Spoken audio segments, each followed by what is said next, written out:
Yo, welcome back to another episode of the Immigrant Section. It's your boy Abbas Wahab saying, what's up? Thank you for tuning in. We got another banger for you today. Got a special person in the studio today. Not literally a special person. My man just looked at me.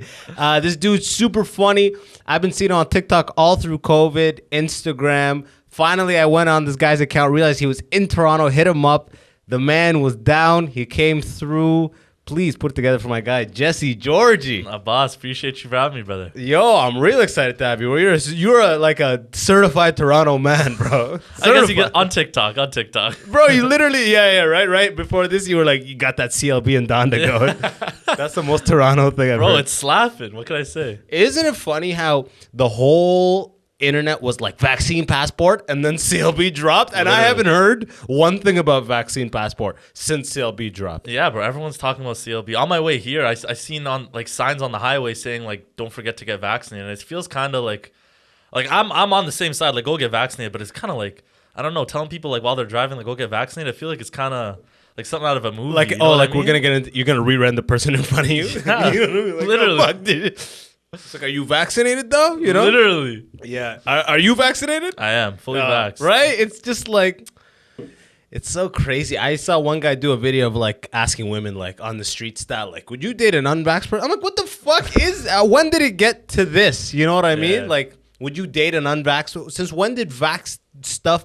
It's become a political party at this point. Absolutely. It's way past health stuff, bro. It's terrifying. Like, there's so many people now that are like, I'm not going to hang out with anyone that's unvaxxed. Like, I'm not going to talk to anyone that's unvaxxed. And it's like, look, to each their own. If that's what you want to do, that's what you want to do. But, like, I'm not going to cut my friends off because we disagree on this one thing. You know what I mean? It's like, yo, bro, we're reaching the gym, the school gym for the flu vaccine. Are you reaching? No. What? You're not reaching? Like, who cut anybody off because they weren't? Who gave a fuck about the flu vaccine? Bro, first of all, flu vaccine, nobody. But nobody. Like COVID is what? It's supposed to be 2 or 3 times stronger than that. It's different. I don't know. I don't know what it is, but I know a lot of people who like are not about seeing anybody that's unvaxxed, which is like, I understand if that's what you want to do, but that's crazy to me, man. Bro, it's crazy. My buddy had COVID like during the first guy who had COVID. Like, remember the first 6 months of COVID? No one you knew had COVID. Exactly. And then slowly a couple people you knew got COVID. Yeah. This guy got COVID. I was smoking a joint with him the day before. Next day he hits me up. Yo, I got COVID. Like that STD style message. I'm like, fuck. I go get in line at the hospital. This is back when you couldn't do it at Shoppers or anything. Like 5 hours in line. Me and my girl, because she thought she had it. We didn't end up having it. But it passed through his system in fucking 2 days. He had the sniffles a little bit, or like, I think he was not even symptomatic. But it was like, I saw early on that I'm like, yo, for the young and robust for the most part, this is nothing. This is just a sickness. You know what I mean? Like shit that passes through the fucking society like every other thing. But they're blowing it, like the proportion that this vaccination effort has gone to. Like, you can't dine in at a restaurant. Think about that. It's like, I'm safe. You are not safe as the unvaccinated person. So is this banning effort for their sake? Bro, it's so messed up. Like, I don't understand. I don't know where this is gonna end, because like for me personally, I'm so tired of seeing every day what the cases are, because it's gonna be like that forever. It's like, I don't see what the flu cases, like you were talking about the flu. I don't know what the flu cases are. I don't know how many people are going. I bet cancers, the numbers are thousands. Exactly, you know what I mean? But it's, eventually we're gonna need to stop seeing these numbers. It's like ruining my life, man. 100%. I was on the treadmill and it was like, Japan continues their state of emergency. Australia unleashing third booster shot. New Zealand now taking this. London now, like they're giving every state of the world like their vaccination protocol update bullshit. Like, it's like, I don't care anymore. Yeah. It's like vaccine this. CLB destroys every record. That's all the news right now. CLB, number 1 everywhere. Vaccine. It's fucking wild, dude. But I appreciate you coming here, man. We were just talking right before this. So you're half Egyptian, half Iraqi. Exactly. Yeah. I think I found out a couple years ago that apparently I'm like an 8th Armenian. Yeah. But like I didn't know it for the first like 17 years of my life, so I was like, I don't really count it. But I could see that. I gotta 100%. Do the what is it, 23andMe? 23, 21, whatever. Something like that. I gotta try that out. Man, for me, I feel like I'm just gonna do it. It's just gonna be like black, or like African or whatever. I'm like, what am I? What? You got to pay for it. I Yeah, thought it it's was like like a free. $200, no? I thought it was like a free subsidized service Me too. for like data collection efforts. Yeah. But no, it's a fucking. People are like, for birthday present, here's your thing. But it's like $200. Yeah. I don't like. It'd be I don't dope care if that like much. yeah, exactly. Like it'd be dope if it told you like something added, like you had no idea. Like I'm part Asian, I'm part South it's like American. you're or something 30% gay. Damn, yo, these things read everything. Like that. But bro, like it's like I don't want to spend $200 just to find out that I'm exactly what I thought I was. Yeah, right. And even if you see the full pie breakdown, what's it gonna do to you? Exactly. Oh, bro, I'm 1% Norwegian. Okay, that's it's fun when like a group of your friends all do it at once, Exactly. and you're like, it's like test results. You're like, oh no, yeah, or whatever. But by yourself, it's like, It's like I'm more African than you are. Yeah, yeah, like I'm more Arab than you. and then the fucking novelty wears off in 8 minutes. Exactly. You know? But fuck, dude, did all the TikToks and stuff that you started making? Did you get in? Because I was making stuff big time during. I was like hard in TikTok content creation. Yeah. During COVID, and that stepped me into that world. I didn't like. I'm a stand-up, and like I had to pivot because everything stopped. So Yeah. I was like, oh, let me get an audience here, blah blah blah, all that shit, right? And I came across your shit. I don't know if you were a content creator before, if it had happened during. Like, I don't even know what you do for work, man. Yeah. Like, So please. I wasn't on TikTok before COVID. So probably a couple months before COVID, always had friends telling me like, yo, you should start doing TikToks. You should start doing TikToks. So I would send them like funny videos or just like little skits or just stupid shit, to be honest. that you just send in. I would Like, just send to my boys, Yeah. to some of my friends, that kind of stuff. And I had a bunch of people like, you should do TikTok, you should do TikTok. And I was like, bro, I'm not trying to do that. I thought it looked corny as hell. I was like, just a bunch of 12-year-olds dancing and a bunch of people shaking their ass. I'm Yeah. like, that's not for me. And then I downloaded it. And you just get pulled into that rabbit hole. You start to find kind of your side of TikTok. And Yeah, you're like, yeah, yeah, damn, yeah. this is actually kind of heat. So started making a couple of videos. And one of the first ones kind of just blew up out of nowhere. Like I posted it, thought it was good, whatever. Go have lunch with my mom and sister. And I just keep checking my phone. I refresh. It's like 1,000 views. I'm like, all right, bet. Yeah. And then I refresh again, 2,000, 3,000. 4,000. I'm like, bro, what the hell's happening? And in my head, I'm like, it's not going to get more than 5,000 views. It's just like a one-day little viral thing for me. At the time, I was like, 5,000, that's like viral. yeah. And then end of the day, it's at like 50,000 views. I'm like, shit, like These are real numbers. maybe I got something Yeah, here. yeah, Like yeah, I'm yeah. like 50,000 people watch this, and I got so many likes on it. I'm like, bro, let me see what I can do with it. So kept making videos, a few more, kept getting views, and then a couple months down the line, Toronto Man started, and then I added in like the Middle Eastern character Yusuf as well, and a year and a half later, here we are. Yo, man, that's how it goes down. And I see you putting them on the gram and everything. Did you start doing like sponsor deals and all that shit? Not until recently, like a couple of months ago, because for me It's it's tough. something. It's tough because. Look, I would love for it to be like my full-time job where I'm making money, but I Yeah. also don't want every other video I drop to be a sponsored video Oh, because it then I can't. feel like a sellout. You know what I mean? You're burning your audience. Exactly. So I want to, like, for me, it's I've been starting to do them more, but it's really like pick and choose what I want to do. If I like the company, if I think I can actually make a funny video based on it. Like, I don't want to do one of those videos where it has nothing to do with what my content is, and I'm just doing it for the money. You know what I mean? Yeah. TikTok's all about like. I did a couple too where it's like, here's the money. You come up with it. You just have to include the things Exactly. in your own theme. But sometimes it's harder. Sometimes like yes to the money. Then you're sitting there like, what the fuck? Yeah, do and I bro, do? it's hard to say no because it's like bro, I'm 23. I got a lot of student debt to pay off. Like, and some companies are reaching out. I'm like, man, like that's a decent amount of money, and all I have to do is like make some videos, that kind of stuff. And obviously, it's not easy, but I mean, like sometimes it's hard to say no to money, man. It's very hard. I get that, dude. What? Do you have an engineering degree? No, because I'm Middle Eastern. Yeah. No. I studied sport media. Oh So yeah. yeah, it was a rough conversation with my parents when I told them I wanted to be on TV for sport. But you graduated. yeah, I just graduated. Okay, sick. And no regrets in the program.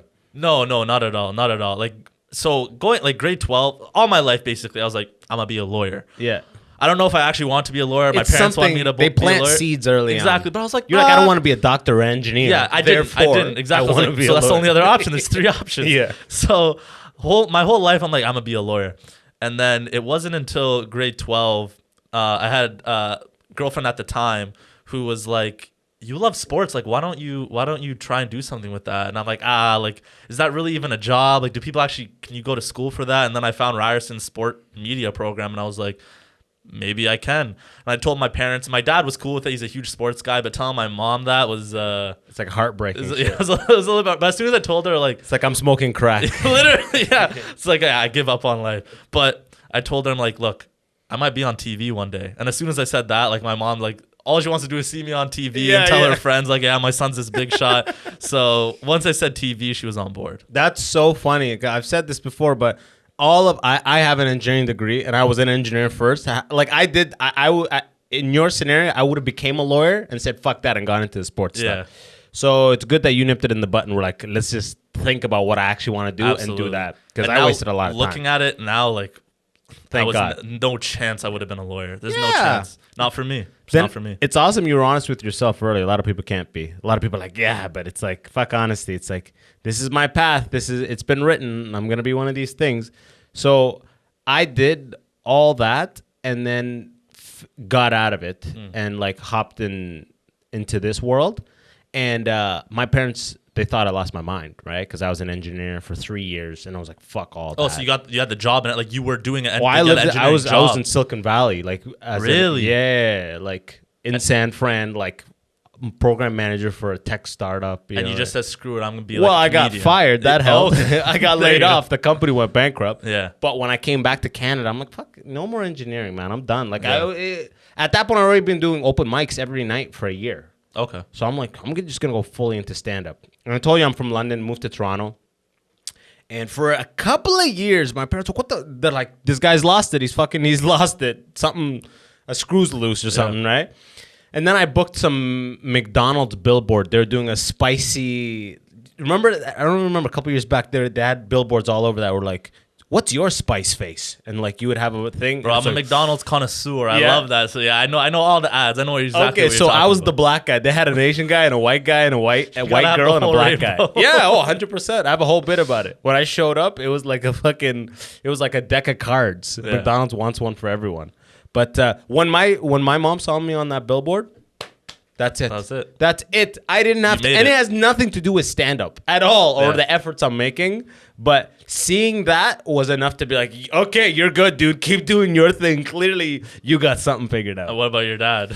My dad was like, yeah, fuck yeah, McDonald's billboard all over Canada. Yeah, like no more questions after that. Nothing to do with what I'm trying to do. Yeah. But it's once they have something to show, that's my son to their friends and community. That's all it really takes. 1,000%. That's really it. Like TikTok's not even my job yet. I'm like anytime mom's talking about him, he's like, he's on TikTok. You watch? Do you have TikTok? I'll show you my son's. Like, it's ridiculous, but I mean, whatever makes her happy. It's so funny, man. It's so crazy. So now that you launched this podcast, is the hope to like? Are you trying to like? Because TikTok and all that. Actually, this is when you try to post an ad with TikTok. Do you notice how the second you include a product, people like run like it's like a stampede. Like when people sniff an ad, they avoid. Yeah. Like it could be the funniest video, but just the at Dasani Waters or whatever. They're like, oh, that's an ad. Get the fuck out of here. Yeah, honestly, for me, it's been like 50-50. Of course, I get that, but like I got some like really loyal fans who are like, they'll put comments like, this is like the first ad I've watched like from the beginning to end. I'm like, damn, like okay, like I like that, but 100%, it's like. You'll get those people who think you're a seller who just they're not just gonna skip right away, which I totally understand. Like I see tons of ads, I'm just like, all right, next video. Fuck yeah. With what's it called? With the like I was saying with the podcast, are you trying to secure? Because that's the thing now. This podcast thing. Like you just launched a podcast and it's called The Georgie Vibe. And is it pretty much a sports podcast? No, nothing to do with sports. So, well, I mean. Basically, what it is my idea for it. We've only posted 2 episodes. I got one more in the bank, and I'm recording another one this week. How to roll backwards? None of that. No. Tutorials. That's Hoodman tutorials. That's actually one thing. Like, I really wanted to like not have Toronto men involved in the podcast. Gotcha. So for me, the idea was like, on TikTok, the vast majority of my videos are skits or like me being Toronto man, me being Middle Eastern uncle, that kind of stuff. And I don't get to show my side that much. And I notice the few times where I do, the videos don't do well, which is fine. It's totally cool. But I kind of wanted a platform or a bigger platform where I can really show who Jesse is, not DK, not Yusuf, none of that. So I was like, yeah, let me do a podcast. And honestly, I just love talking to people, love starting conversations, seeing people's point of views, that kind of stuff. So I was like, let me bring a different guest on every week. And basically the conversation will be based around whatever that person is about. So like, for example, last week I just had, he was an anchor at Sportsnet, now works for the Toronto Star. His name's Brendan Dunlop. He's like a sports veteran. So like for that example, that episode was basically about sports. You just keep listing sports Exactly. things. Yeah. It sounds like a sports podcast. But the first episode was like my best friend, just chopping it up, talking about like. So it's like your Rogan podcast. It's your podcast. I love Joe Rogan. Yeah. I love Joe Rogan. You listen to every episode? Not, bro, that's too much. Yeah. Every episode's The like 3 Spotify? hours long, but like there was a time when I did. I used to work at this factory job, worst job I ever had, like just terrible. But the only thing that got me through it was you can have earbuds in, and I would listen to like 3 episodes of the Joe Rogan podcast every single day. Yeah, this was like back at the 700s, 800s. Yeah. Yeah. Back then I used to listen to like everyone too. With the Spotify one, it's like, hey, Rogan, interview this artist who's releasing an album soon. It's like, Is that how it's going now? he wouldn't have had Miley Cyrus before Spotify. You don't think so? No, No? Miley Cyrus. Yeah. It's like that's some weird thing that it's like. I never listened to that episode, but I kind of want to listen. I'm not I did. dismissing her or anything. It was a good episode. It was a good episode. It was a good episode. You're like, it was the best episode ever. Because it's not like he was asking her questions about like Hannah Montana and that kind of like she was keeping it real, like what her life is like now, like But her that's dad what I'm saying. lives on a ranch and stuff. Like It's like now before it used to be this like the fringes of society and A-listers, and then with the Spotify, it's become more like a Leno type, Jay Leno night, like the A-listers of the movies and the top musicians, where it's like that's sick. But it's like that was the best part about Rogan is you'd have someone on who would not be on any other platform. Like remember that super fat guy that like infiltrated the KKK? oh yeah, the black guy, The right? black guy. Yeah. Oh, with the crazy voice. Yeah, that was a great episode. That was an incredible episode. Amazing. I'm like, this guy wouldn't be on any other thing. Like that kind of stuff. Like more of those crazy types who've dedicated their life to one random thing. Did you see him have that North Korean girl on? I saw the North Korean episode. Crazy episode, right? It's crazy over there. Like it's wild to think that like Holocaust shit is happening right now. We're like, bro, and like the craziest thing is like most people have no idea that any of this is going on. Like we're here living our lives. Like CLB just dropped. Or like, what's your favorite song? And like people are out here in North Korea like starving concentration to death. camps. Yeah, it's wild. Did you watch How to Become a Tyrant? I've watched a couple episodes. I had to watch the Saddam Hussein one because I'm Iraqi, so I was like, I gotta watch that episode with my dad. Yeah, that's I a haven't home watched- game. Yeah, I haven't watched all of home it though. court for you. Yeah. It's a good show though. Did your dad grow up in Iraq, by the way? Yeah, so he was born in Iraq, but he had to, bro. The story is like honestly, I could sell the story rights to like Universal, but basically he had to move to Lebanon at a pretty young age. I think he was a teenager. He had to move to Lebanon. Because his parents had passed away, so yeah, he was like living as like an orphan in Lebanon. But yeah, so like he grew like up in a refugee camp or like just no, like in he was like living at at his school. Like he lived at his school. It was like nuns taught at the school, and like he lived there with his brother. Bro, you're literally saying the story of Queen's Gambit. Did he get really good at chess? Is your dad chess, really no good at chess. chess? He was a good hunter. He was a good hunter. He was a good volleyball player. Yeah. So wow, man, that's wild to hear. And then how did he make it to Canada? So he's the oldest brother. He had 2 brothers. One is 1 year younger than him, and the middle brother moved to Montreal in like the late 80s. And then my dad need is one. Yeah, All you need one. He's like Yusuf, and his name's actually Yusuf. And he's like Yusuf, I'm on my way. Are you basing that character off your uncle? Honestly, no, not at all. No. Just the name, but honestly, the Yusuf. Are you cool with that uncle? Oh yeah. In Montreal still? No, so he lives in Oakville now. Okay, so everyone kind of made their way to Ontario. No, the youngest brother is living in Copenhagen, Denmark. Damn. Yeah. I visited him once. Super sick guy. He's dope. He's hilarious. But so we got one in Ajax, one in Oakville, one in Copenhagen. And they're all orphans. Like they're orphaned and stayed together. Yeah. So I think I might be telling the story wrong, but so my dad's dad or my grandfather, he passed away first. and then my dad and the middle brother went to Lebanon, but the youngest brother stayed with the mom for some reason. Yeah. And then she died a couple of years later, I think. Man, how did they go, if you don't mind? Like, that's the timing. Was it related to, let's see, this is Iraq at the time? It had anything to do with Saddam, or? I don't know. I don't know. Your dad's never told like, you? It's one of those things where, like, unless I ask him explicitly, like, why did this happen? He's not going to talk about it. Gotcha. Okay, so then it's on some shit that... Yeah, I don't even know. Yeah, you didn't need to open up the tomb on this. That's wild, though. It's crazy how... You know what's crazy is the other day, there was the air show here in Toronto. Yeah. That jet was fucking going... I don't know if you live in Toronto, but like downtown. I was actually in Toronto and I just heard like planes. I'm like, bro, why do I hear these planes like so freaking loud? That jet, it was one like, it was a couple planes doing their fucking acrobatics, and the one like straight up like F-18 or F-22, whatever the fuck that Raptor jet things. And it's literally like someone joyriding it around downtown. And like, it reminds you of how crazy peaceful it is here. That the sound of a jet is like, what is that sound? You know what I mean? Like, it is the default in Canada, it's so crazy, stable, secure, and peaceful. Yeah. That just the fucking sound of the tool of war jet that is normal shit. Bro, it's just the sound of it. You're like, what is that in the Middle East? Sound?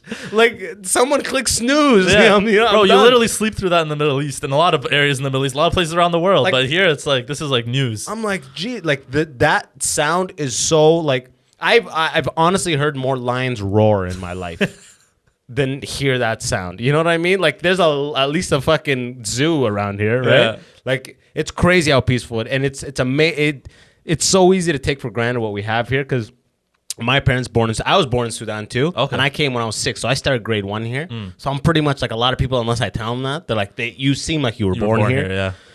But like, I've gone back, and we have such a leg up here. It's unbelievable. Yeah. It's like, on one level, I'm like, people like us that come, either we're there or our parents were there, so that the vibe is like, seize this fucking the fruits of this garden you are in. You know what I mean?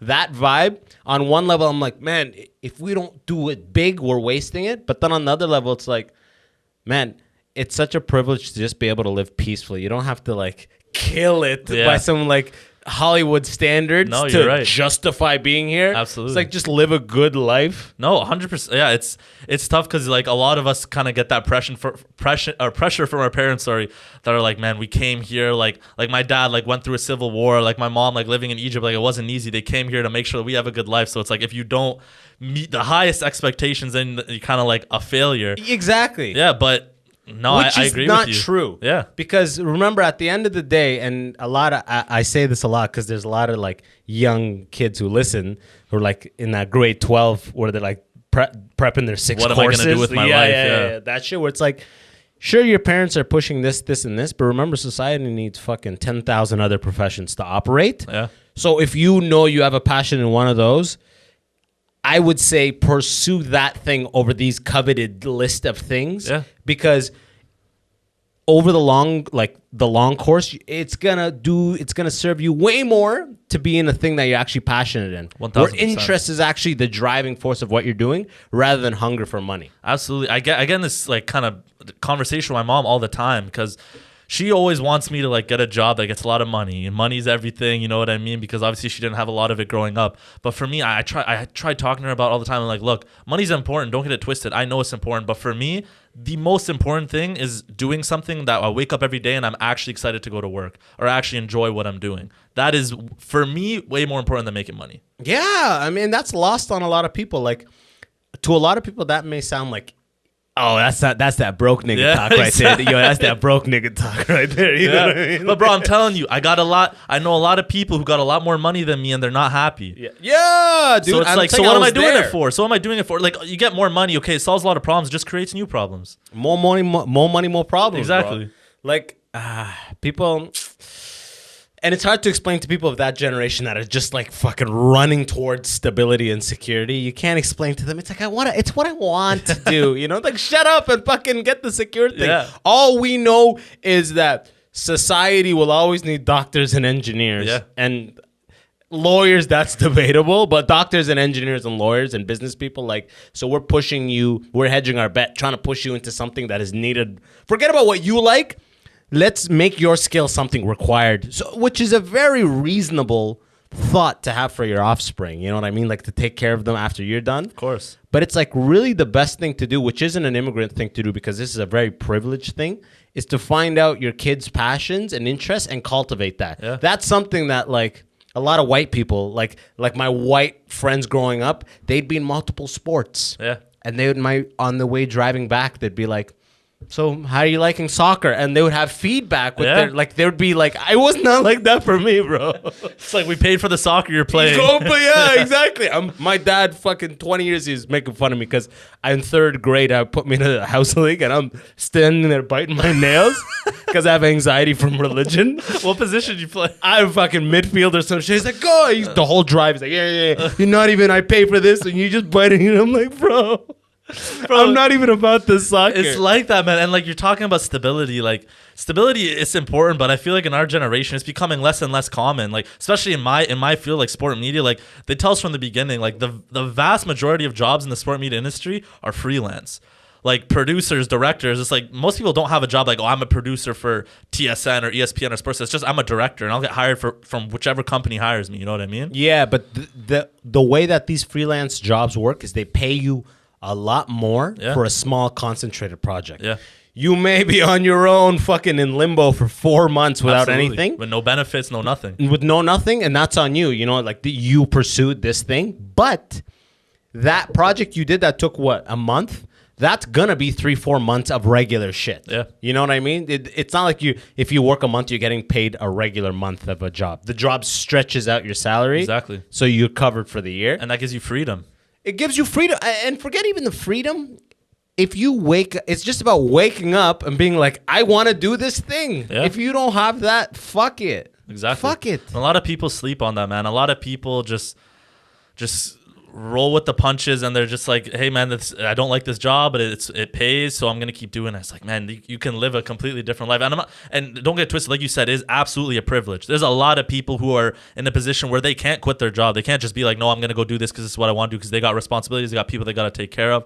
But if you are young and in high school, or you're in the position where you have the ability to pursue something that you love over making a whole bunch of money, I think it's an easy decision. And money doesn't, and let's remember, money doesn't come quick in whatever profession or fucking specialty skill you pursue.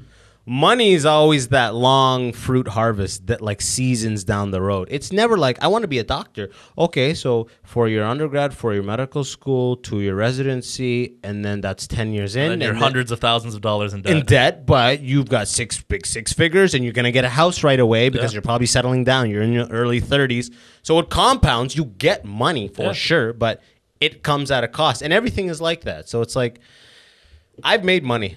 And I went running away because the money, like in engineering, at some point, it's like, sign here, you get this salary, a low 100,000s, and just know that if you get an email if you get an urgent email at 9 p.m., you are expected to answer it that night. Like, it's like, suddenly you're not on a 40-hour thing anymore. Yep. Suddenly you are responsible for a product, and it goes outside hours, and it like... Suddenly this becomes your life, and you realize I signed my life away, so to speak, outside of weekends and 3 weeks of vacation a year for, like, let's say 110 grand. Yeah. When I was in school, I was like, man, if I make a fucking 100 grand, I'm living lavish. I'm getting a Beamer. I'm getting a factory. I did. I literally did. I got a 435. I leased it. I was in San Fran. I was doing all the things that I thought I would love. Silicon Valley, man, of course. Bro, I went running from that. I mean, keep in mind, I was laid off, so I was thrown aside. But like, the level of resentment and anxiety in my life of just doing something you're not supposed to be doing is just, it brings so much unrest and unease into your life. It's not worth the money. It's like you're a fucking disintegrating human thing. Yeah, and for me personally, I know it works for some people. I don't want to have one of those jobs where I have to always be on at all times. Like you were talking about your job. I have a friend, like, he just graduated. He got from mechanical engineering, and yet he has a great job. And this is different because he actually, as of right now, he says he loves it. He's enjoying it, and I believe him. Arab? Like, No, he's half Japanese, half white. Oh Asian. damn! Oh, that's a very efficient person exactly with half the privilege, you know. Literally, but he's like, so he's enjoying it, but so it's a salary job, and I'm like, oh, so like, how much are you working? Because I'm expecting him to work 8 hours a day, that kind of thing, and he's like, honestly, now I'm working like 12 hours a day, like most days, and I'm like, but you're not getting paid any extra, right? Because the salary's like, no, it's just like, this is the culture, job. man. Yeah, like this is the job. The job has culture. to get done, so I got to find time to finish. I'm like, man, like I'm happy that he's enjoying it, and I hope he continues to. But for me, I not for me. Not for I me. couldn't do that. The company I work for had that too. They had that culture where it's like, yeah, you're not leaving right when you're. We need you. Yeah, exactly. But there were such passionate people that worked in the hardware thing. They wanted this thing to work. That I'm like, if you don't have that, you shouldn't be here. Yeah. But those people are 100%. They'll be sad anywhere else. Yeah. They love this environment. You know what I mean? It's like everything has an ideal group of people for it. And you just got to be honest with yourself. Like, am I going against the grain or with the grain? And if you're going against, fucking jump ship. Either jump ship or start pivoting into something that you actually like and do it. Because like I said, I open mics for a year. Yeah. At night after the office. It's not, you can't just jump. And till this day, I'm not financially sound off of stand-up. Like, I still gotta like do acting and MC weddings and get my money one way or another. But the freelance world, ooh, not only does it give you crazy tax flexibility, bro, but it's sick to know it's gonna be different every week. And you're happier, right? Yeah, there's zero comparison. Yeah. Like I say this, like my income now is, I swear to God, 20% of what it was 5 years ago. And you're happier. Probably at least 2 to 3 times happier. Like my income now, like when I was 25, I was making 6 times what I make right now. You know what I mean? Yeah. And like it's zero comparison to the quality of life. I'm way busier now. The amount of hours I invest in doing all this stuff, there's zero comparison. But the way I look at it is the reason people get paid, they think a disproportionately crazy amount for the entertainment shit, it's because they're getting paid for all these fucking hours they put 10 years at the top. I feel like I'm going to get my just desserts for this, but you have to forego like money now for the long term. But if you have the interest in the morning that drives you when you wake up, I don't want to say it's easy, but it's not pulling teeth by any means. And it's a happy busy. Like you say, you're busier now, but you're busier doing something that you enjoy doing. And like going back to, I told you, I had this really like shitty job. I hated it when I was younger. It was the warehouse? Yeah, it was a factory job, but what would you make? We made seats for Chrysler cars. Oh, dude, I love it. Okay, I worked automotive industry for a while. So what was it? What was the company called? It's called Lear. Lear, Lear. Yeah. I was thinking the Jets. no, but it was in Ajax. It was in Ajax. Okay. Yeah. So very close to home. So you worked on a line. Yeah, worked on a line. So Union.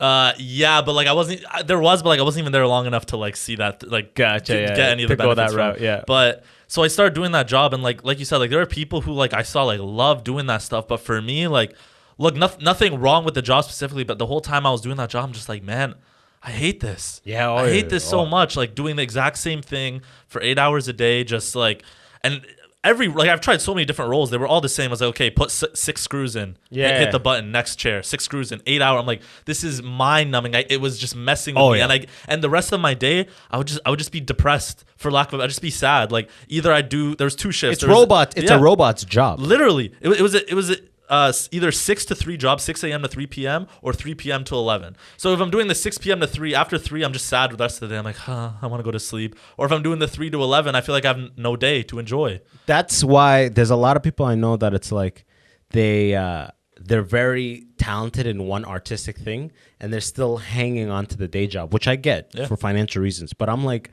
you got to realize that there was so many nights that when I was doing the corporate stuff that you're physically taxed. You're mentally you are taxed. It's like a human does not have the bandwidth for 2 things. You know what I mean? It's like at one point you have to pick or choose. You can't be 50% into this and 50% into this. Yeah. You got to put your whole life energy into one thing. I agree. And like with that job, there were like the reason I think so many people work there is because it was one of those jobs where I start off making like Great stability, 25 an hour. No, I wasn't. Here's the thing: I wasn't making good money. It was honestly pretty close to minimum wage. But it was one of those jobs where if you stay there for I think it was a year, like your pay triples right away. So it's like everyone's just trying to make it to that point, and then like you're making good money, but it's still a job that you'd hate going to every day. Exactly.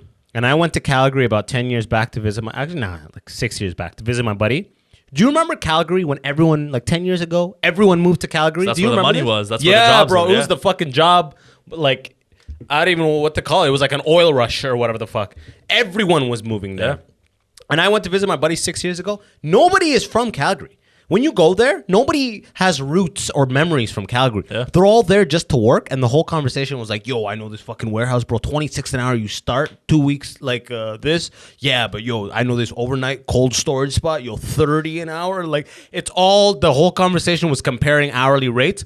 No fault, no like, and like, saying easy job, high hourly rate. Yeah. No other topic to be discussed. That's all. It's like, bro, you can't beat me. 33 an hour and you can sit. Beat that. You know what I mean? Like, it's so funny you say that. It's so funny you say that because that was the conversation that for me and my boys were having when we were like in high school. Because there was this warehouse where like it was just putting food pallets together, and like it was the job. Like the joke was like who could last there the longest because it was so like just depressing. Everyone the highest, would hate it. like the lowest retention rates. Exactly. Turnover like crazy. Exactly. I know. I had friends who literally quit their first shift. Yeah. And then I have some friends who lasted like a year, and everyone's like, "Yo, that guy's a savage." I'm like, bro, I could not imagine. I don't want to say wasting a year because you're making good money, but just a year of my life just not happy because of this stupid job. Yo, I just can't get over doing a job that it's like this is a robot's job. This company just doesn't want to invest in this many robots yet because they don't want, they're cash poor. Like look at Tesla, all new vehicle plants. They're almost all the lines are automated robots. But Chrysler plants and the whole supply chain is built off of the human like line. Oh. So if they're new plants, they're gonna have way more automation. But because they're old, they need humans, so they gotta fill them in, so they gotta pay them accordingly. It's like I don't want to do that job. Yeah, I don't want to like, especially now, but even back then, it's like I don't want to do a job I know I'm gonna be rushing to quit. Mm-hmm. What's the point of this headache? You know what I mean? It just doesn't make sense. But so many people do it because, like you said, the money, they want the money. They want the money. Like that job I was with, the factory job. Like I'm thinking about it now. Like every one of those jobs could have been automated. Like it was simple stuff. Like some of them were like as easy as like just steam the seat. You're telling me a robot can't steam the seat? Oh yeah, but like a fucking robot that's like you need like a smart robot that they want to get robots that cannot just steam the seat but can relearn a new thing afterwards. Because if I pay 100 G's for this steaming thing and now we change the process such that it comes steamed, I just wasted 100. If I can't reteach this thing to do it, and that makes it way more expensive. Yeah. But you can reteach humans, you know what I mean? Exactly. Oh, by the way, now you're putting 3 bolts over here with this thing. You know, it's like, it's crazy, but it's like people get into the rat race of making money quick. No one is really being like, hey, if you have a shitty, depressed feeling inside, you don't have to have that. Yeah. You know, you don't have to have that. But what happens really quick is once you start making money, the less happy you are, and I learned this firsthand, the less happy you are, the deeper you go into toys.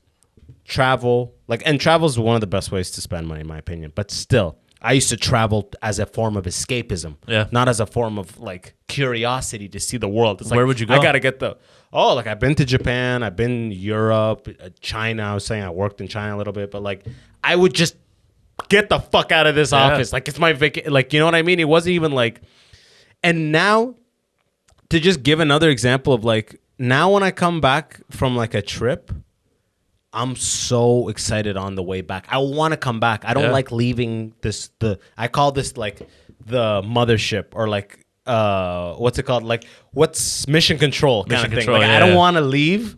Like everything, I've cut all the thumbnails. There's a million things to do always. Update the website, whatever, right? But bro, back in the day when I had my engineering gig, yo, that day or two before the vacation, when you're wrapping up your trip or before you're like, you dread dread that going back in. You're like, Yeah. fuck, it's over. Fuck. No, If you have that feeling, you're not in the right thing. No, I absolutely agree with you. I'm with you. I think travel is one of the best ways. Like I can't wait to have a little bit more money, start traveling more. But the thing is it's great to travel. It's great to want to travel. But like you said, there's a difference between traveling to escape what you're trying to do, and then traveling for adventure, Yeah. and then also being excited to go back to what you've been doing. The most thing I enjoy is doing what I actually have built to do, and travel is like fucking candy, right? I don't want it to be like it used to be. Like, bro, I would fucking hit the airport and we'd be killing the beer, like the alcohol, to be drunk on the flight. So it's like, let's begin escaping now. Exactly. You Yeah. know what I mean? Yeah. And bro, We a lot got a of people 7-day do, man. countdown or A whatever. lot of people, bro. I used to work at the airport for PlayStation. We had like a little setup, a little kiosk basically. You where had a people black would come. polo with PlayStation on Blue it? polo, black yeah. pants. Yeah, that's my guy. But it was Best Buy outfit. It literally just changed the logo. Yeah. But it was a dope job. I enjoyed it. But I'd see all these people traveling every day, and so many people at the bar just trying to get wasted before the flight, and I'll be like, bro, they're probably just trying to escape, trying to get away from everything, all the responsibilities, everything they got to do. 100%. And keep in mind too, a lot of it is expensible. So it's like alcohol is a dangerous thing, especially in the traveling sales department.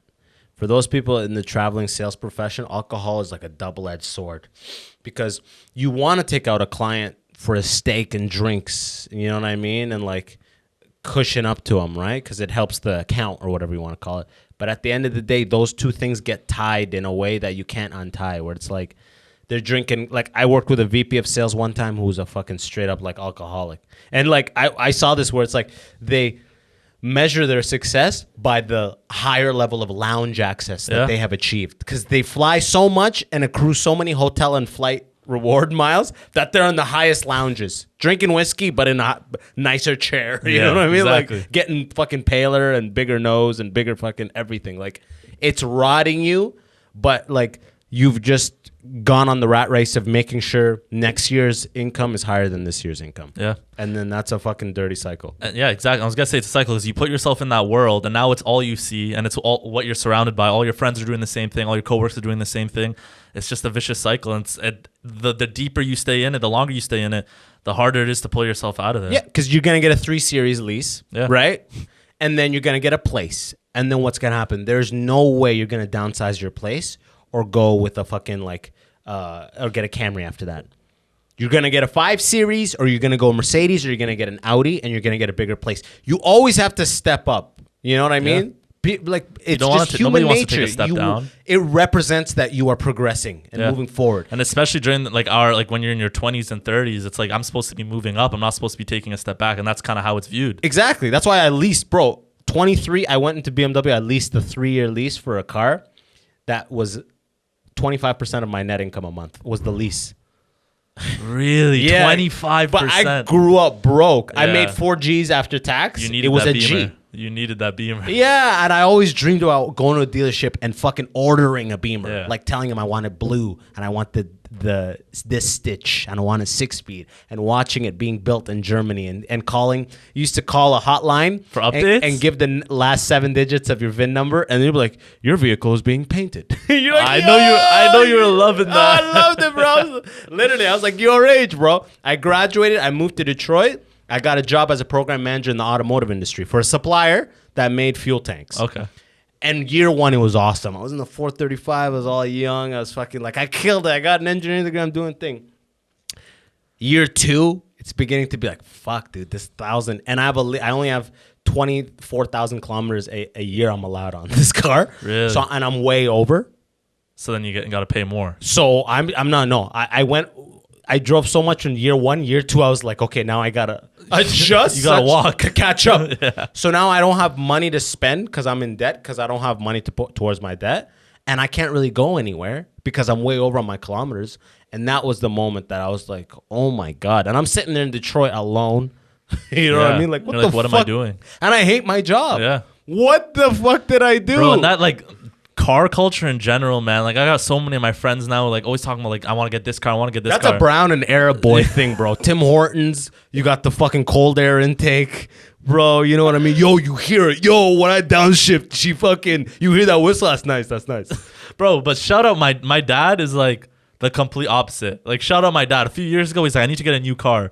This guy was searching for the cheapest brand new car he could find, and he got a Nissan Micra. Micra. Yeah, when you came Micra, it's like I'm pretty sure it's a Micra. Bro, this guy, I think he told me it was $8,000 for Brand a new? brand new car. Yeah, And I'm like, bro, there's probably like 2 horsepower in there. But what does goes, it do? man. It takes you from point A to point B. Exactly. It's good on mileage. the AC works. The AC works. That's all you need, bro. That's all you That's pull all up. you need. And that's why for me, that's all. Like when I get a car, That's I'm smart. just- I'm getting a car that, because it's just one of those investments that like immediately depreciates. Yeah, like they say, you know, you don't want to invest in anything that isn't appreciating, right? Which is hard. I mean, we buy clothes, we buy all this shit. Exactly. But like, if you have that love, it's a tough love when you grew up broke because you attach it to things. It wasn't like, it was past logical. I knew it was stupid financially. I was just like, I got it. I learned a hard lesson that being able to pay it, the payment doesn't mean you can afford it. Yeah. Being able to pay it and afford it are two different things completely, right? Because Exactly. I had to leave my apartment and rent a 1-bedroom with 2 other dudes, and my room was $300 a month, and the car was a G a month. That's what I'm saying. I was like, you're living with you said 2 other guys, 3 other Yeah, guys? who ended up being my boys. There's no regrets there, but Yeah. like I'm downsizing my living, my eating, everything To drive a BMW. to drive a BMW. Yeah. It's like, and if I liked my job, then maybe it would have been a different thing. That was just a stupid financial decision. But the fact that like everything I was doing in engineering was just supposed to take me to a level to be like, to convince myself that I realized success. Yeah. I did the thing I was, since I was 6 or like 10, my parents would be like, you're going to be an engineer. And I'm like, I'm going to be an engineer. And what came out of it? 12 years, like I'm just like, I'm going to be an engineer. I hated school. I Exactly. hated the courses, but I was like, no one likes school. Yeah. That was my thinking. Like, no one likes the degree they're doing. Yeah. You know? And all those things that happened to you, they happened from what? From a job that you didn't even enjoy. Exactly.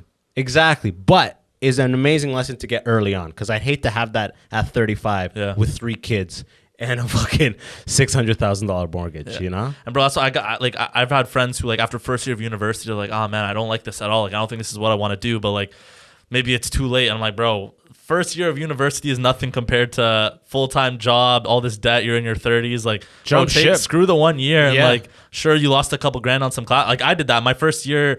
I didn't get into sport media, so I did basically like a bridge program where I could have went into law or sociology after. And that was one of the worst years of my life. I hated it, and I wasted this money. But I'm like, bro, I just threw it away, and I'm like, all right, I'm gonna go into sport took media. the L? Exactly. And went into something you wanted, right? Yeah. I know people who are like 2 years into something they definitely don't like, and it's a 4-year. It's like, but I should do the 2 years. Yeah. And I'm like, I'll a just long get the time degree. ago, I used to be like, yeah, for sure. Now I'm like, what the fuck are you doing? It's Yeah. sunk cost. You know what I mean? It's a sunk cost fallacy of like, I already invested 2, it's wasting the 2. It's like, no. It's wasting the 4 if you do another If you 2. go into a movie, pay $20, and 20 minutes in, you're like, this movie fucking sucks, right? And it's a 2-hour movie. Are you winning by staying another hour and 40 minutes? You're just wasting your time. Exactly. You already spent the You money. already spent the thing. So like that logic, it's like dip. Yeah. You know you don't like it. What are you doing? You lost the money. Accept that. People can't accept that they wasted money. And school's even worse because you're talking about this movie theater analogy. If you stay, you're just wasting your time. You already paid for the ticket. If you do it with school, you're wasting your time and your money because you have to pay for the rest of the You have to other years continue too. paying. Exactly. They're like, yeah, I spent 20 so far. I'm gonna have spent that 20. I'm gonna have wasted that 20 if I don't drop another 20 Yeah. and pay the 40 to get the thing that I definitely don't want to work in. Makes no sense. Yeah, People are like, yeah. oh, just for the degree. Well, what are you going to do with the degree if you Yeah. don't want to study, if you Yeah. don't want to go into that field? What's the point of the degree? Again, one of my best friends, Fahad, when I was in second year university, went through this exact thing. We lived together. And he hated science. He was doing a science degree because he's Pakistani parents. He has to do fucking something, but Yeah. he loves real estate, you know?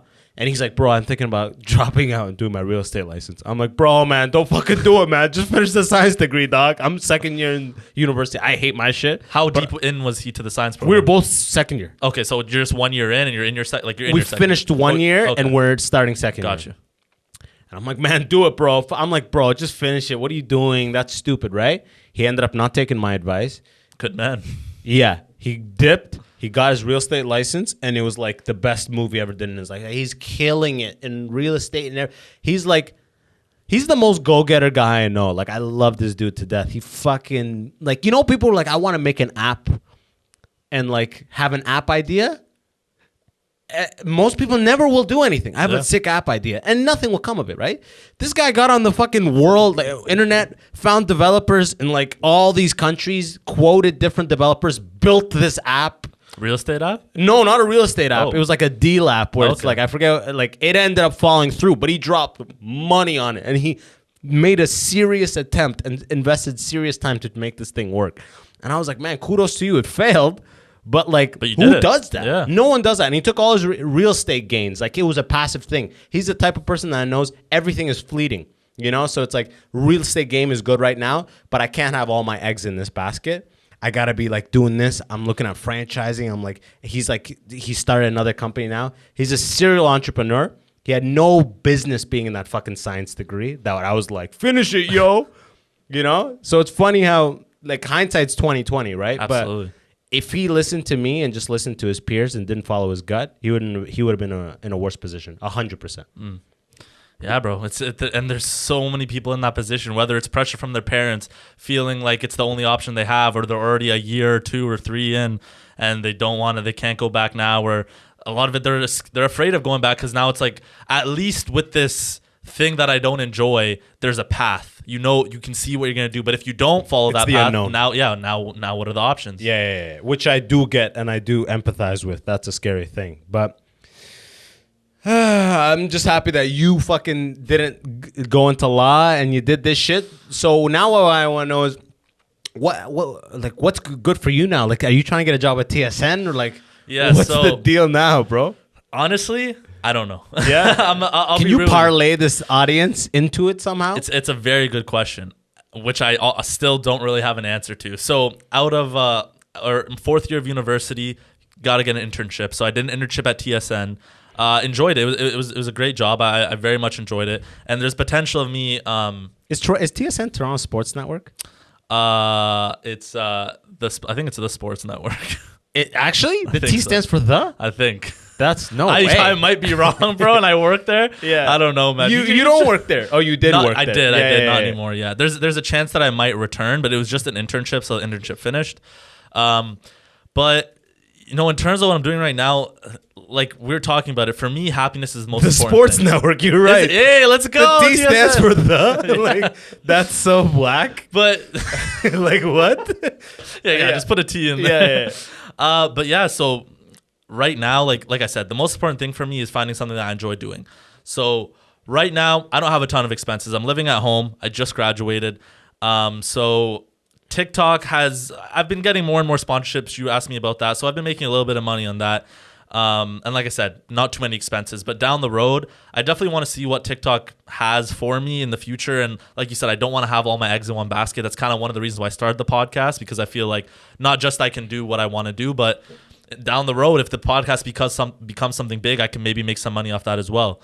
But the future, sports is definitely not out of the future at all. But I like to be on air, in front of the camera or in front of the microphone, that kind of stuff. Do they have like alumni who goes, if you guys want to do well in this thing, you're best to do A, B, and C. Like, do they tell you like what is an early graduate? What is their entry into any of these fucking things? Like what a junior field reporter? Yeah. Like what is it? See, the thing with sport media is it really depends on what area you specialize in. What's your favorite sport? Basketball. Yeah? Yeah. We got Now we're cut to Jesse Georgie, and then you're like on the court. You know what I Bro, mean? I did that for Ryerson. Oh, yeah? Yeah, thank you. So I'm here with JV Mukama. JV, you had 17 points in the first half. What do you guys need to do to get it done in the rest of this game? Like that. We just gotta hustle. We just gotta hustle. The follow through is good. We just run the plays that we ran in practice. Just get back to practice. Yeah, we got to get back on defense. A lot of their points are coming in transition, and we really got to get back and play defense. And I think we'll pull out this W. Yeah, dude. Like that. It's funny to me how I do a whole bit about how like I do a whole like balding bit, and a lot of it is on LeBron. And I'm like, if you watch LeBron leave the court at the end of the game, his hair is in a totally different state than when he walks into that fucking press conference. That shit looks nice, bro. I don't know what science he has or what magicians he has in the back room, but they're fixing that shit quick. Have you ever seen Carlos Boozer? No, who's Bro, that? so Carlos Boozer is a guy who used to play in the league. He was solid. Is he tragically bald? Yeah, so search What's his name? up Carlos Boozer? Boozer, and put Alcoholic? up yeah, basically. And put up his hair, and you'll see this guy like used to put like it was like shoe polish on his head to make it look like he had some hair. Oh, and like would line it up. goddamn. It's brutal. It's brutal. Fucking damn shame. But yeah, and like he'd like be sweating during the and it's like dripping. Yeah. Literally, it's rough. This is why I need a producer. Do you have a producer, by the way? Yeah. Well, yeah. So his name's Chris. Yeah. Dope ass. So I rent out the studio that I Gotcha. that I And it comes recorded. with the producer. Comes with audio Gotcha. engineer, producer, all that stuff. So they cut the clips and everything for me. So it's a dope deal. That's I love that blessed. place, and it's in Whitby. So for me, it's like a 10-minute drive. It's Yeah. perfect. It's a great way to start like that. 100%. Absolutely. I had to bring it into the home. Like once you like go many episodes in, you're going to have to bring it to your home. Yeah. And maybe even he'll end up reaching, or you can maybe keep it out there. Who knows, right? Yeah. But I for think me, it comes down to once if I can start getting some sponsors, that kind of stuff, then we'll see. But that's gonna take a while, It takes a while. As long as you like it and you like the guests you're doing, then Absolutely. at least it doesn't become work. Yeah. And the fact that the producer's covering that makes that shit easy. But For sure. this hairline is fucking tragic, bro. It's rough. Actually, my bit is, especially as a fan of Dragon Ball, I'm like, as an anime fan, let me just tell you, LeBron's not gonna reach his final level until he buzzes his hair. Okay, it's holding him back, Got that bro. Vegeta hairline. Exactly, bro. I'm telling you, LeBron is being held back. It's the basic rules of hidden potential. Yeah. He Yeah.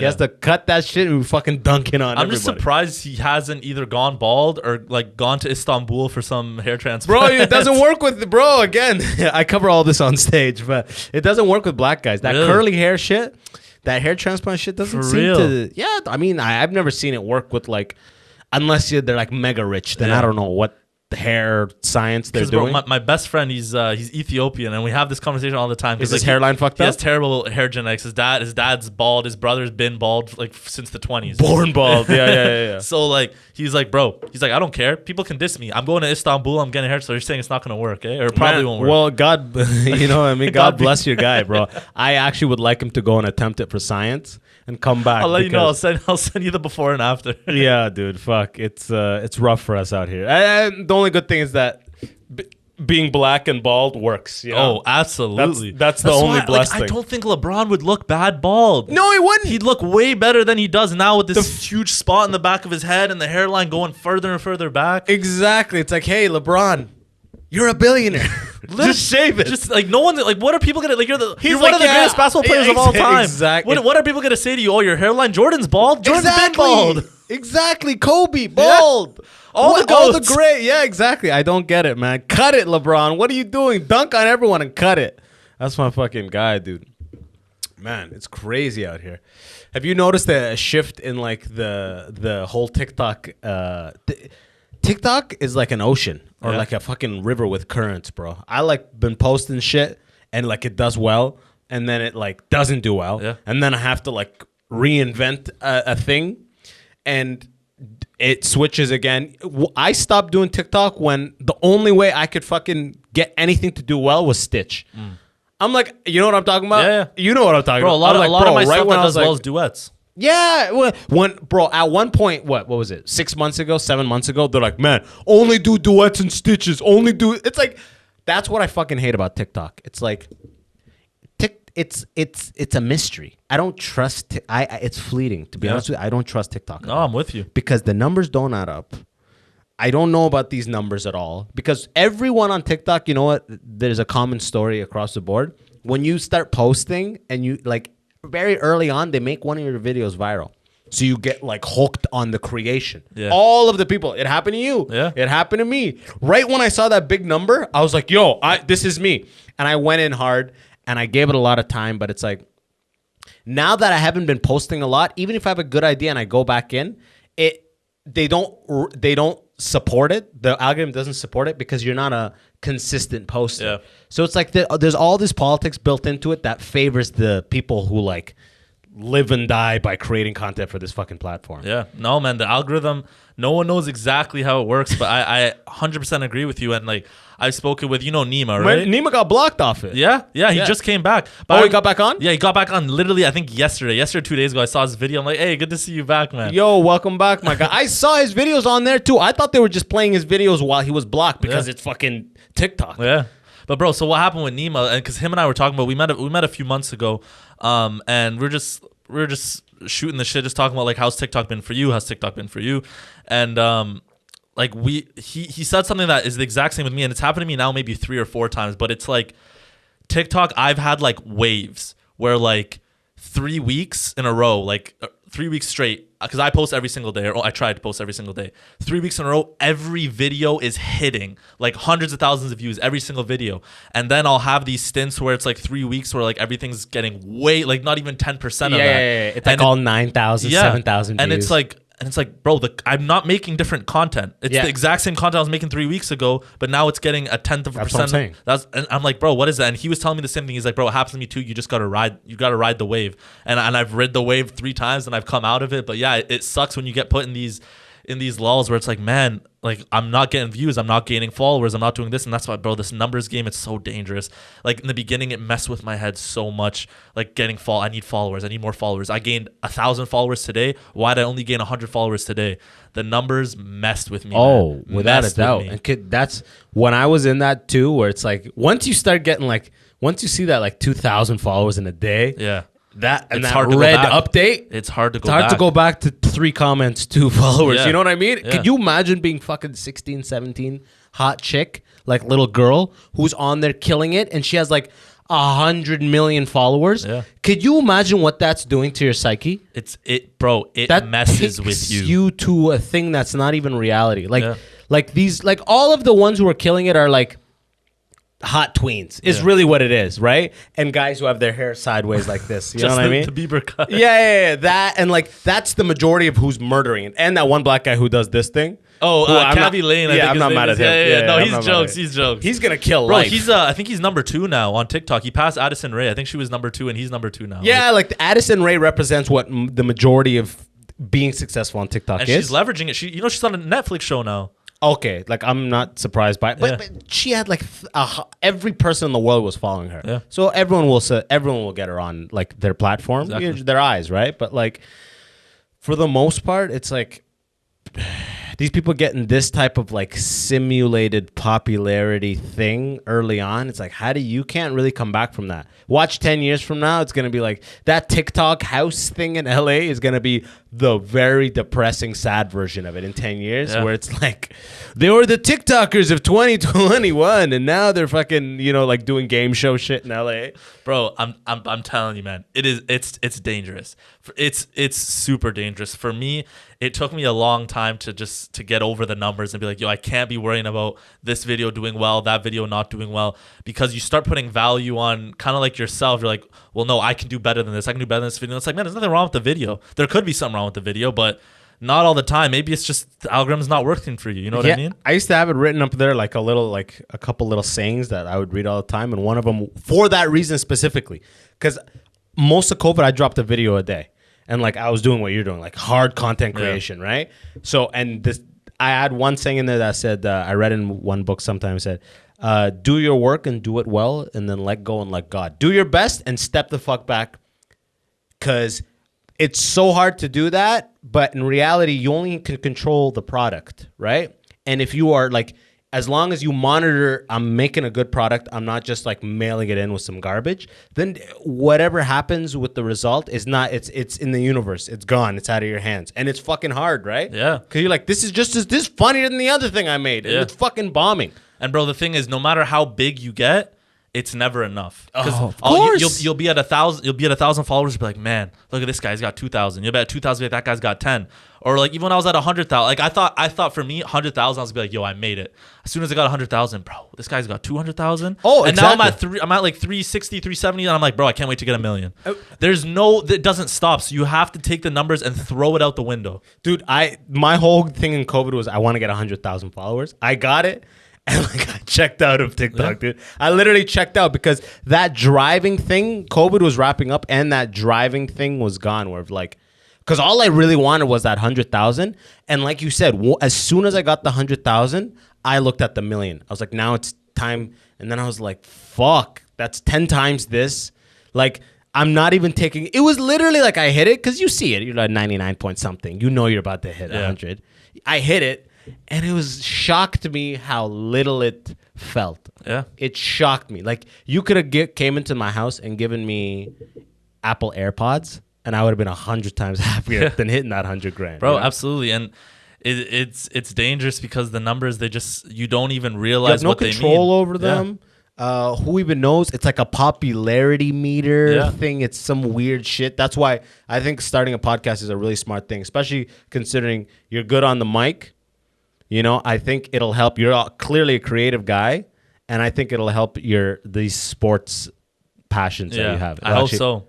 But honestly, like the biggest thing I want out of it right now, I just want to talk to people, meet people, to like get their point of view. Like that's like the biggest thing for me. I love learning people. I love like asking like, why do you think this way? Why is your mentality this? Why is your mentality that? Like that's what I enjoy. And like so far, I haven't been worrying about the numbers with that, and I hope I continue to do that because. For me, so many times, especially lately with TikTok, I take a step back all the time now, and I'm like, because I just see a number, and I see like 360,000. I'm like, it's whatever. But then I think about like, you know how much 360,000 is, or right? for you know how much 100,000 people liked you enough to hit that follow button and be like, I like this guy's content. Like that's crazy. You got to remind yourself of that and not be like, well, this person's got 1 million. There's always going to be someone that's got more than you. Always. Yeah. I'll leave it at this. But like my second or third video that hit over 1 million views on TikTok. I was looking at my buddy's account who was like my peer account. Whatever number you're at, you choose a couple peers and then you pass them and you make new peers that are at that new number, right? I 100% did that. You know what I mean? As soon as I started, I was like, oh, this guy's got like 30K. This guy's got 40K. Like that's real numbers. That's dope. Yeah. And I passed him and now it's just You like, oh, never no, look this at it. person's got 500K. Exactly. Yeah. So I remember when I was there and I hit a second or third video that hit a million. I remember just looking at the other guys and being like, he had like 2 videos more that hit 1 million. Yeah. And I just remember being so depressed of being like, fuck, how do I? And then it's like, you know what I mean? It's a fucking weird thing that never existed before the thing. And I gave my whole worth to it because I was in the middle of COVID and nothing was happening. Yeah. And I was like, here's everything. I'll give you everything. Bro, I look at peers' videos and be like, how did that get 2 million views? Yeah. Like my shit's way better than that. Yeah. And then I think, bro, you got to get yourself out of that because it's like, bro, one, You're hating eating on someone, yourself alive. Yeah, hating on someone else not going to do anything. Be happy for them. Yeah. 2, who gives a shit how many views it got? Who gives a shit how many views your video got? You just gotta keep You're eating pushing. yourself alive. Yeah, you know. Absolutely. Okay, we're coming up on the end. I do something on the podcast where I ask 3 questions. Immigrant vibe, you got to do it. No you more. know, tools of the trade, course. or actually rules of the trade, rather. I don't know which one people say, but I think tools we'll of the continue. Either way. Nissan Micro. Yeah. Okay. I got to know. Were you beat? But yes and no. Not I cannot say I was like fully like I was like my mom would Like your Somali friends? yeah, like my mom would pull up the slipper and hit me on the ass. Yeah. My dad never did. Okay. My dad's like a super, like he became As a softie? softy, yeah, and like very like he came to Canada. Like I feel like a lot of immigrants come to, we'll say Canada for example. A lot of people come to Canada, but they don't want to become Canadians. They want to be an Egyptian in Canada. They want to be, Of course. They want to be Sudanese in Canada. You know what I mean? Yeah. They want to do that, and there's nothing wrong with that. Obviously, you should absolutely bring your culture to whatever country Minimum you go to. effort to get integration. Yeah, but that's the thing. They don't want to learn at all about Canadian culture or the way things are done around here. So my dad was different. This is that when he came here, I think he very much was like, okay, how are things done around? Like, I want to learn how things are done around here. And I'm not saying that's the reason why he didn't beat me, but yeah, it didn't happen often. My mom would He's come like up with the really slipper. groundings. Just talk, step down eye to eye and just talk it through them. Yeah, why'd you do this, Jesse? Yeah. What? You were past your curfew. Like, no. So your dad pretty like he actually was like pretty Canadian about the whole thing, and your mom would hit you with the slipper. Hit me with the slipper once, but it was always like one of those things where I don't think she was hitting me as hard as she could. Like, it was just like, yeah, of course, don't of do course, that, don't of do course. that. Yeah. Okay, so you had it on the light side, okay? Very much so, Okay, yeah. sick. Okay, second question. And keep in mind, you can answer this for any side. Was your mom born in Egypt, by the way? She was, yeah. Yeah? And you went to Egypt, but you don't remember it? I don't remember any of it. No, there's a you gotta picture of go. me riding a camel. That's all I know. That's it? Yeah. That's You gotta that's get the all you picture. need, bro. Well, For all the you gram, need for the gram. pyramids in the Yeah, background yeah. on the Oh, camel. I got that pic, by the Yeah? way. Yeah, I That's literally all you have need, that brother. same pic. You never have to go back again. Yeah, you got the thing, you know? Maybe one with a mummy, but fuck it. The pyramids is the thing. Exactly. But yeah, what's something that either side, but what's something that your parents do from either the Egyptian or the Iraqi side that only you've seen those people do, whether it's from that side of the family or that side of the family? You only seen them do. That's My a tough example one. I give for Sudani people is Sudani people are the only people who have like a living room with only with no couches and all twin beds. Oh yeah. Yeah, just Twin beds? Yeah, mad twin beds. Like instead For of a guests couch, or like- no, everyone is chilling on. There's instead of couches, there's beds. So Really? the guest sits on a bed and they go sideways when they. We're a very chill society in Sudan. We're chilling, you know. That's tough. I think it's kind of similar to yours, but having couch, like having that one room that nobody goes into. It's only for when like The fancy saloon. people. Yeah, exactly. And then you have like they'll have the couches, but they'll have the plastic wrap on it that no one needs, no one wants it. It's so uncomfortable. That's how I know that all those Mediterranean cultures all came from the same thing. Because the Arabs do that, the Italians do that, the Greeks do that. The nice living room with like pristine lab level cleanliness that is like and like grand Saddam Hussein palace couch that is like what the fuck, Bro. and it's the normal gray couches in the family room. It's the worst. 'Cause, Over the like, top. especially with the cleaning. Like, bro, every day I see my mom slave to keep the house clean, and like she doesn't understand that like compared to like I go to my friends' houses and I'm like, not that they have dirty houses, Yeah. but like comparing my house to theirs, I'm like, bro, my mom think like her version of dirty is like the cleanest house that I've ever seen, and Oh. like she'll take one speck of dust. No, the house is we can't. No, your girlfriend's coming over. We have to clean the whole house. I'm like, bro, relax, like just chill. That's that Arab mentality shit where they're cleaning the hell out of it. They got the 99 names of Allah behind it, you know? It's like every living room is the same living room. Okay, final question is, and again, this is kind of confusing because you got the Egyptian and the Iraqi side, but who is like the butt of jokes? Like when your parents talk shit, who they be like, don't be like or like, this guy's a fucking, you know what I mean? Like, Ooh, that's a good one. yeah, like who's the butt of jokes? You know what I mean? I don't know who's yours. I need to think about The this. Sudanese will do Egyptian stuff, and a Yeah. lot of times it'll be Yahudis, like Jews. Yeah. You know what I mean? Like that old like racist shit, Yeah. like that. But yeah, that on the Sudanese side, that's what it is for Yeah. the most part. Honestly, I think it's white people. Yeah? Yeah. Like I remember like growing up, my mom would always joke about like you gotta be with an Arab girl because she has to cook for you. She's like, white people can't. She's like, I don't want to just have someone that's gonna make you macaroni and cheese and this. And I'm like, Mom, they're like, white people cook more than just macaroni and cheese. But to her, it's like Arabs are the only. It's not even just white people. It's like Arabs are the only ones that know how to cook. Yeah, It has to be right. Arab. I'm like, Mom, you need to open up your eyes. You need to broaden your horizon. And it's funny now because my girlfriend is a white. Not she's Polish, but like white. So Does she cook well? oh, she's honestly. I hope my mom's not listening to this. She's a way better cook than my mom. Yeah. Way better cook. Way better cook. That's hilarious. And She is honestly, watching this with a single tear Growing coming out up, of her it was like I thought my mom was such a good cook, and now that I've had other people cook for me, I'm like, bro, my mom ain't shit. mouth. Bro, you're gonna go home right now. Your shit's not gonna be in your room. This episode's not even live. My you know? bed's She outside. feels it. Yeah, mother intuition. She's gonna feel that shit. Texting me right now. Yeah, you're done, fam. She's a Toronto man all of a sudden. The waste youth. Oh, dude. But okay, this has been a pleasure, man. Homie, please. I want you to look in that camera and let the people know where they can find you. So for anyone who wants to check me out on TikTok, my handle is @Georgie, JAURJI. Or if you want to check out my podcast, it's called The Georgie Vibe. It's on YouTube, Spotify, Apple Podcasts. So check it out. Abbas, I appreciate you for having me, man. Bro, this has been a pleasure. As always, the podcast and his handles will be in the description below. No need to remember it. Just scroll down. From my end, please support the podcast. Check out patreon.com/the Immigrant Section. Everything you see and hear is all done in-house. That would be amazing. And there are bonus episodes every week and behind-the-scenes content. So check that shit out.